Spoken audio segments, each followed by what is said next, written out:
Hey, welcome to Arts and Pop Culture, and I have a very special guest on my show. He is one of the baddest men in all of fantasy. I'm here with the Hellspawn himself, the one and only Demetrius. How you doing, man? All right, how are you? Man, thank you so much for being here with me and spending time with me and my audience. So, I want my audience members to learn a little bit about you. Where did your passion for fantasy and fiction and comics come from? How did you get your start?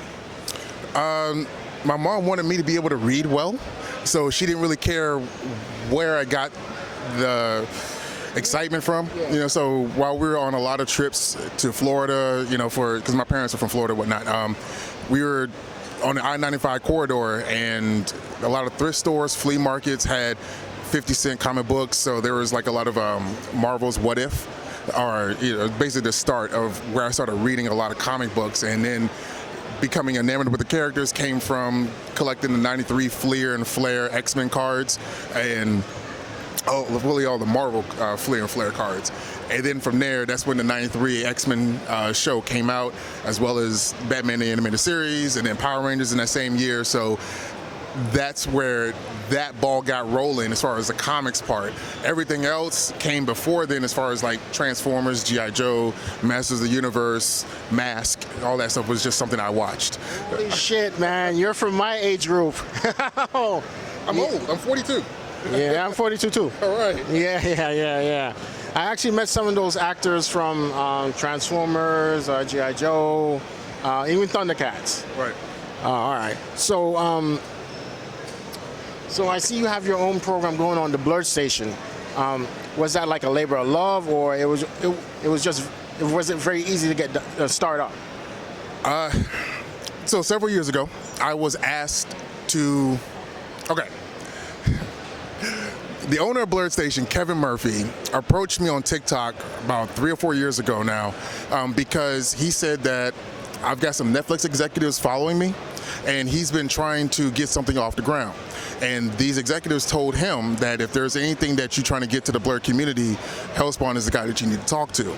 So it took him about 4 or 5 months to like really break through my walls, my barrier, because I've had people scam me before, and so I'm just like really leery about a whole lot of different people.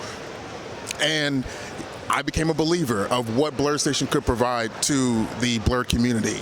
And as I started really digging into the pitch deck and really digging into what's possible for everybody, I was like, okay, let me do the best that I can, and try to, when I go to San Diego Comic-Con, let me talk to this celebrity, let me talk to that celebrity. And the more I did that, the more ingrained I got in with the company itself. And now I'm like basically the vice president of Blurred Station. So when we launch, I'm going to be involved on the executive side of things, but at the end of the day, I'm trying to make sure that we create an ecosystem that feeds the entire entity of what being a black nerd can be, from the convention level to the production level to action figures being made of like say independent comic book creators. I've got my hands in all that. I know everybody in different areas, and I'm trying my best to make sure that not only the black conventions being served with what we do, but also all the black businesses that don't even know that black conventions are a thing. I'm trying to get them there. So it's my labor of love of Blurred and Powerful has grown into Blurred Station, and we're all synonymous. Nice, man. Nice. Shit, I'm running out of questions for you. Oh, man. We have to talk about the most ugly thing right now, the very big pink-ass elephant in the room.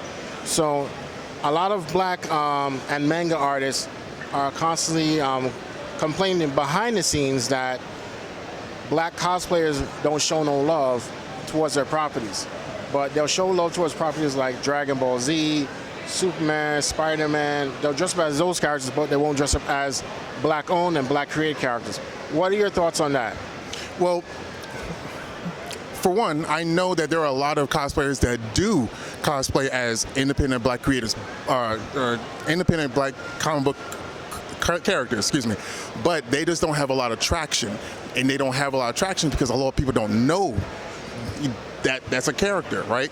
The connection just isn't there yet.